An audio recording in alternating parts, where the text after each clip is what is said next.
Fortnite just released the competitive blog post early, so now we have the full tournament schedule for this season. I'm going to recap everything that's going on, including the new console victory cups that have a lot of people happy, but a lot of the community really upset. The prize pool is a lot less, and there are far less tournaments this season. Fortnite also announced that simple edits will be turned on in competitive going forward, and at the start of the new season, we are getting Star Wars guns only. No regular guns in Battle Royale. So there is a lot to talk about. Let's jump into it.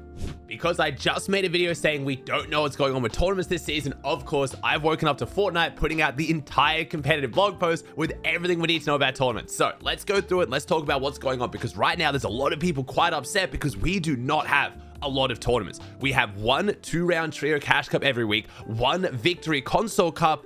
That is it. Those are the only prize money tournaments for the entire season. Not only that, these are based on your division on each region. So if you were Division 3 on a region, you can't play in this now, and there's no way to get into the division. There's going to be no divisional cups, there's no play-ins, but it's locked to your division from last season, and it is regionally based. So if there's now less tournaments and you want to start playing OCE, Middle East, Asia, all these other tournaments, you have to be at least Division 2 or 1 on that region. And like I said, you can't go up. So this is going to upset a lot of people for sure. The first tournament for this runs on May 13th as well. So quite far into the new season, about 2 weeks into the new season before we get our first prize money tournament. Now, these are 2-round trio cash cups. Again, eligible to anyone, Div 2 or Div 1. Top 33 teams then make finals. They play 6 set lobby games, and that's where the money is. Now, speaking of the money, the prize pool is also fairly reduced from the most recent prize pool. EU and NA now share a prize pool, which is really, really weird. Shout out Comp Report for this graphic. So first place on EU and NA walks away with $9,000. That's per team, not per player. Whereas the EU Div 1 prize pool from last season was $7,500 each for winning. So it is quite a drop in the prize pool. Also, as you can see, last place is not going to make money again. It's only going down to 25th, and then all the other small regions are going to walk away with $1,800, $600 each. So right now, as a competitive Fortnite player on PC only, unless you're going to try and pick up a console, play the console cups on the small regions, the most amount of money you can make each week is $600. The most you can make on the big regions is $3,000. And I know there's going to be a lot of EU fans complaining about EU and NA prize pool being the same. Again, I know EU and NA Central are the two main competitive regions. They are the two biggest regions, but it's worth pointing out EU is over twice the size of NA as far as player base, and it's bigger than every other region combined. So I know EU fans definitely gonna be a bit upset with how that prize pool split's looking.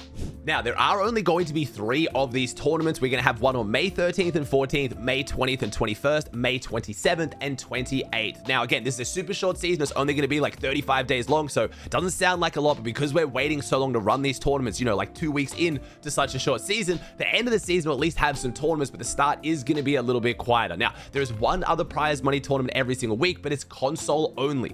Fortnite is bringing back not only console cups, but victory cups as well, and they're duos, not solos, not trios. So the way this is going to work is basically on every single region, anyone who is gold rank or higher who has a console is going to be able to play. It is a regular format for opens of victory cups, 65 points for a win. Each elim is 2. On the big regions, EU and NA, top 500 teams are going to make it to finals. On the small regions, top 250 teams are going to make it through. Then you're going to play 3 games. If you win a game, you get $100 each. But again, it's only open to consoles. So I'm expecting to see a lot of the PC pros buy consoles. They just have something to play in for content, but there's only 3 weeks of these, and you're making $100 each if you win. So the most you can possibly win, was the math on that, 9. You're gonna make $900 if you win every single game in finals after making finals every single week. Now, again, these are running on multiple regions. They are not region locked, so I'm guessing pros maybe like Reet could qualify for a bunch of them, make finals and make the money back, but it's just almost not worth the pros even buying consoles unless they're absolute demons on the console. So again, for those of you guys who are console players who have been wanting tournaments that don't have a bunch of PC pros in them, actually testing your abilities against the best console players, this one's for you. Now, they are pretty far away though. The first console victory cup is not taking place until the 17th of May, which is basically over 2 weeks, or is over 2 weeks into the new season. So you're probably wondering, why such a big break? Well, Fortnite is running a bunch of tournaments leading up to the Pro-Am. So we have the Pro-Am on the 10th. They've now announced another Lufu icon skin as well for the reload game mode. So there's gonna be another duo reload cup for the skins. If you guys missed my video yesterday, basically they're taking a bunch of the people who are playing in the Pro-Am who already have icon skins, giving them these like FNCS variants, players and then running reload duo skin cups for them. So that is leading all the way up into the Pro-Am. Then there's a couple day breaks. Then we jump into the cash prize tournament. So that's why there's no tournaments at the start of the season. Now, a lot of people have heard me talking about how I want this season to be a little bit more chill. I want it to feel like a bit more of a break to the regular competitive game mode. That's a little bit me just being biased for myself, because it's been an insane last probably like year basically of going full pace, and I love you guys for all the support. Thank you. But it has been pretty crazy. But I did think for the Fortnite community as a whole, having a bit more of a slower chill season to get the vibes back up to go into the new season was going to be good. Now, I wasn't expecting only 3 days of tournaments a week, and one of them's console, so basically only 2 days of like, you know, mainstream competitive tournaments. I wasn't expecting it to be that light, since we've just gone from having 7 days a week of prize money tournaments last season, some of them being multiple rounds on a day. Like, we've gone from absolutely insane prize pools, ridiculous amount of tournaments, to almost nothing. So I wanted to be somewhere a little bit more in the middle. I was thinking maybe like 4-5 days a week of prize money tournaments, you know, 4 if they get rid of the 3 rounds of the divisional cup. Could be really cool. And the reason I think for that is, as much as the vibe's been amazing, viewership's been incredible, everything's been booming with competitive, there is a point where it's just too much of a good thing. It runs for so long, so fast, the wheels fall off, everyone burns out, and then even though the game's still doing amazing, people's interest dips. The one thing I have full faith in Fortnite at this point is to keep people loving Fortnite, to keep their attention on this game. You cannot argue that Fortnite has done the best job of basically any game of keeping people invested in the game. They've been doing it for such a long time. I trust that, yes, this season, while being a little bit quiet, it's not going to kill viewership, it's not going to kill the vibes. If anything, people get a little bit bored. It'll make them start wanting the proper tournaments back again.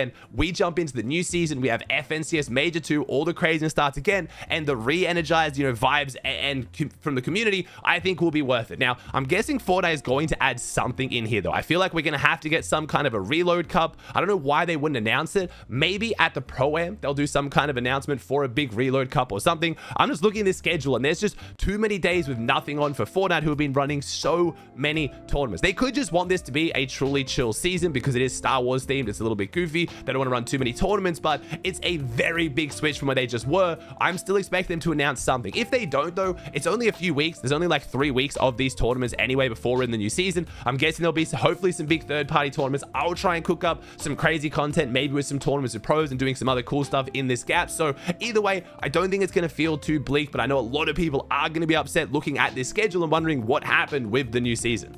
Speaking of what's going on with the new season, we just got our first major leak, and it's not going to make a lot of you very happy. Hypex has tweeted there will only be blasters on day 1 of season 3. So the weapon pool we are kicking off the new season with is going to be the pistol DL44 blaster. The SMG is going to be a CR2 blaster. There's going to be 2 close range ACP and BARM ST12 scatter blasters. We're going to have a medium range weapon, which is the DLT19 blaster, a long range IQA-11 marksman blaster, and an all-purpose A280-CFE blaster. And man, that has me so confused. I'm not like, I love Star Wars, I like the franchise, they're fun movies, they're fun shows, but I have no idea what any of this means. There's a bunch of weapons. Normally the blaster weapons in Fortnite kind of suck. This has me a little bit concerned, but hopefully they're good. I don't know what I was expecting. I thought we might have the regular loot pool with some other Star Wars weapons sprinkled in there. I didn't think it was going to be Star Wars only. So this is either going to be really good, nice and fresh, super fun, incredible new weapons, or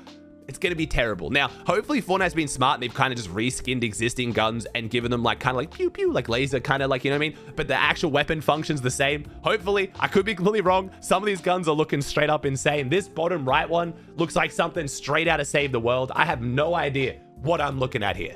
The saving grace for me is going to be reload. As always, we know we like the loot pool and reload. Reload's popping off right now, so if you hate battle royale, at least you can jump in that, which is so nice to have that backup. Again, that's what I'm going to be doing a bunch of. You guys asked what my schedule is going to be for content. Now that we have all these skin cups announced, now that I'm going to the Pro-Am in about a week, I'm going to be probably streaming a little bit later in the day, playing a bunch of reload, and then trying to play these reload cups. I think I'm going to try and play the first one with Oli. I'm going to be playing a bunch with other OC pros until I go to LA. I've reached out to Muzz, Peterbot. Obviously, I'm going to try and get a tournament in with Peterbot before the Pro-Am, but I'm going to be making a bunch of content around that, so hopefully I'll get some videos out for you guys who used to love my Chapter 4 Season 1 videos of me trying to compete in tournaments. A bit of a fun. I'm not the best player in the world, but it's fun content to see how well I can do in tournaments. You guys really enjoy it. So even though we're looking a little bit light on tournaments this season, I'm still going to try and make some good content for you guys. I really do appreciate all the support at the moment. You guys have been honestly amazing.